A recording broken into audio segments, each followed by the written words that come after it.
Bonjour tout le monde, deuxième journée, on s'approche de Noël. On en est encore loin, on est qu'au début du projet. Projet que j'ai appelé Fakeist. Et voici le logo de Fakeist.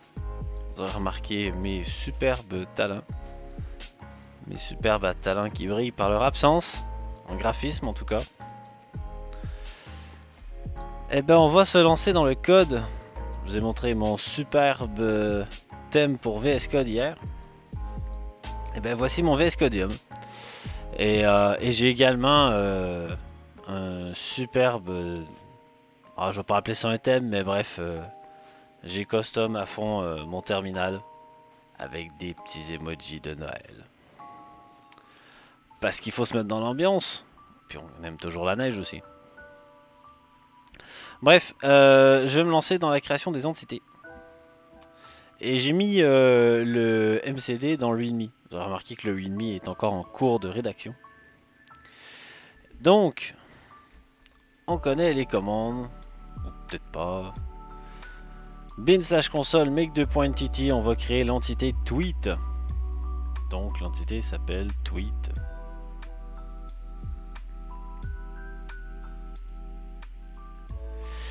Et donc elle est bien créée ici, parfait, avec son repository. Alors il faudrait, il y a déjà l'ID, il faudrait un content. Je vais pas trop me fouler, en fait un tweet ça peut être 280 caractères. Alors, je vais mettre texte et on mettra une limite autrement sur la longueur, mais pour le moment, pour le content, je vais mettre texte. Est-ce que ce champ peut être nul en base de données? Non. Ça sera dommage de ne pas avoir de contenu à un tweet.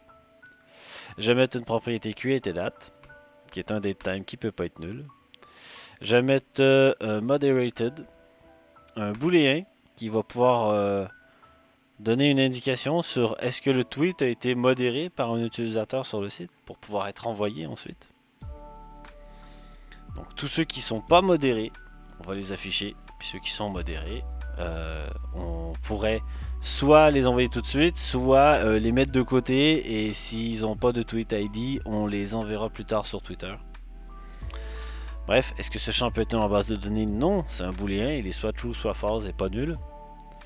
Et puis, marked as fake, encore un booléen qui permettra d'indiquer est-ce que notre tweet a été marqué comme un fake par Twitter.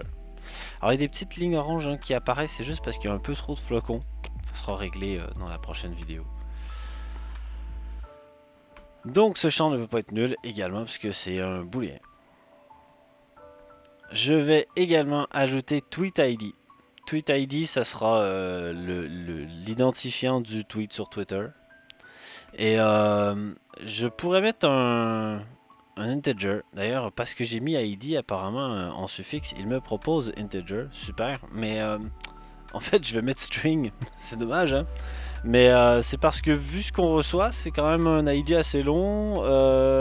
D'un coup qu'on a autre chose, qu'on a un autre message. Enfin bref, juste je prends pas de chance. Et puis ce n'est pas super important d'avoir vraiment un integer à cet endroit-là. C'est pas comme si je faisais un vrai gros projet où il fallait être bien optimisé, puis parce qu'on voulait un bon classement, un bon ordonnancement des ID. On va pas faire des recherches par ID, hein. On va faire peut-être des recherches par content, par date de création, mais ça... Donc je mets un string 255, ouais, qu'importe, qui peut être nul en base de données. J'ai pas besoin absolument de mettre un tweet ID, surtout au départ, hein. Tant qu'il n'est pas modéré, tant qu'il n'est pas posté sur Twitter, j'ai pas le tweet ID. Et c'est tout. C'est fini pour tweet.php. Je vais donc lancer l'autre commande bin/console make 2. Bah ouais, je crée un user make 2.user. Il me demande le nom de ma classe user. Est-ce que je veux utiliser Doctrine pour stocker mon user en base de données? Oui. Comment est-ce que je veux identifier mon user? Avec un email. Est-ce que je veux hacher vérifier des mots de passe? Oui. Voilà, ça c'est réglé. Il m'a créé l'entité user, le repository. Il m'a ajouté plein de choses dans l'entité user.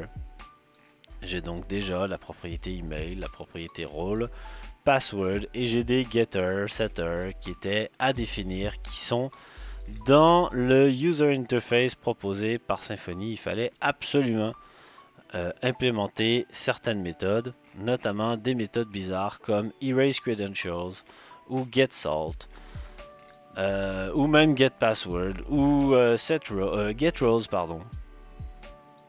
Bref, on va les laisser telles quelles, on ira jouer avec plus tard. Quoi qu'il en soit, pour le moment, il faudrait pouvoir connecter tout ça à la base de données. Juste avant, je vais me permettre de supprimer les fichiers gitignore qui sont là. J'en ai pas besoin. S'il y a des fichiers gitignore, c'est parce que Git ne commit que des fichiers, ne commit pas des dossiers. Donc, pour conserver un dossier, on lui met un fichier vide, on l'appelle gitignore, tout simplement. Alors ici, par exemple, dans le contrôleur, je vais le laisser. Je n'ai pas de fichier dans le dossier contrôleur. Donc, comme je veux conserver le dossier contrôleur, si je push, si j'envoie ça sur GitHub, etc., je laisse mon gitignore ici. Mais là, ces deux-là, là, on n'en a plus besoin. Ça y est, on a des fichiers là-dedans. Comme ça, ça libère un peu en plus. Parfait. Et puis, nouveau point, quand même, il faudrait un fichier .env.local. Parce que maintenant que j'ai des entités, ben, je vais me connecter à ma base de données. Donc, nouveau fichier .env. .local. Je ne l'ai pas mis au bon endroit, mais c'est pas grave, je peux le déplacer. Parfait, je l'ouvre, j'ouvre mon .env, je vais copier le database URL de MySQL, parce que je continue d'utiliser MySQL. Et je colle ça ici. Alors, depuis tout récemment, le .env de base nous propose PostgreSQL par défaut. Il semblerait qu'une préférence ait été choisie chez Doctrine pour Postgres par rapport à MySQL. Pourquoi? Je sais pas. J'irai creuser cette question un autre jour. Peut-être découvrirons-nous ce qui se passe ensemble en live. Quoi qu'il en soit, j'ai bien ma variable qui est là. Je vais mettre mon user, je vais mettre mon password. Ouais, je suis en local, hein, donc c'est pas très diversifié tout ça. Pas très sécurisé, c'est pas grave. Je vais nommer ma base de données. Parfait. Et on va pouvoir se connecter à la base de données pour pouvoir créer la base de données. Alors un petit CTRL L, on vide le terminal. Et je tape bin / console doctrine database create. Et là, il va lire mon fichier. Ah, il est pas content. Qu'est-ce que j'ai fait? Ah Doctrine database create, fatal error, missing code to end the value. Ah bah oui, get donc. Je l'ai effacé sans faire exprès. Eh ben on recommence. Et là il me dit created database fake is for collection name default. Parfait, je revide encore. Et maintenant que c'est fait, on va pouvoir créer notre première migration. Vous avez vu la flemme, je fais la flèche du haut pour effacer plein de texte juste pour pas avoir à retaper bin / console. C'est pas grave. Make .migration, il me crée une migration qui place ici dans le dossier des migrations. Une migration qui va créer la table Twitter, tweet, et la table user. Parfait, avec les propriétés qu'on a mis ensemble, j'ai pas besoin de revoir le détail.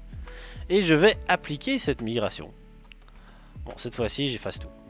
bin / console doctrine migrations migrate.